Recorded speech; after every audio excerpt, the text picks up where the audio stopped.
एक ही जे बसवा के दुई रे करिलावा। एक ही जे बसवा के दुई रे करिलावा। अरे एक बांसुरी एक बांसरे ललनवा। अरे एक बांसुरी एक बांसरे ललनवा। अम्मा की कुखिया में दुई रे लड़िकावा। अरे एक बहिन एक भाई रे ललनवा। अरे एक बहिन एक भाई रे ललनवा। पापा कहेलन बेटी 10 कोस बियाहबो।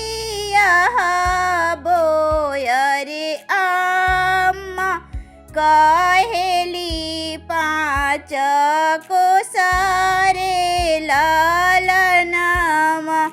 अरे अम्मा कहेली 5 कोस रे ललनवा। भैया कहेलन बहिनी काशी बियाहबो। अरे नुती उठी करिहाया सनन रे ललनवा। अरे नीति उठी करिहाया सनन रे ललनवा। भाभी कहेली ननद मोरम बियाहबो। अरे नहीं केहू आई नहीं जाई रे ललनवा। अरे नहीं केहू आई नहीं जाई रे ललनवा। किया तोरे भाभी हनुनवा चरवनी। अरे किया तेल देहनी ढरकाई रे ललनवा।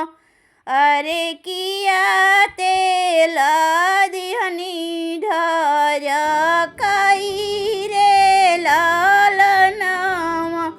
नहीं मोरे ननद हनुनवा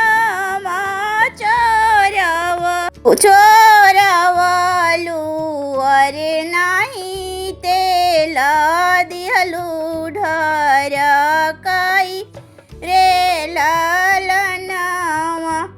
अरे नहीं तेल दिहलू ढरकाई रे ललनवा। नहीं मोरे ननदो रसोइया बिहारी बोलालू। नहीं मोरे ननदो रसोइया बिरही जे बोलालू। अरे ताहिए से बैरन हमारा रे ललनवा। अरे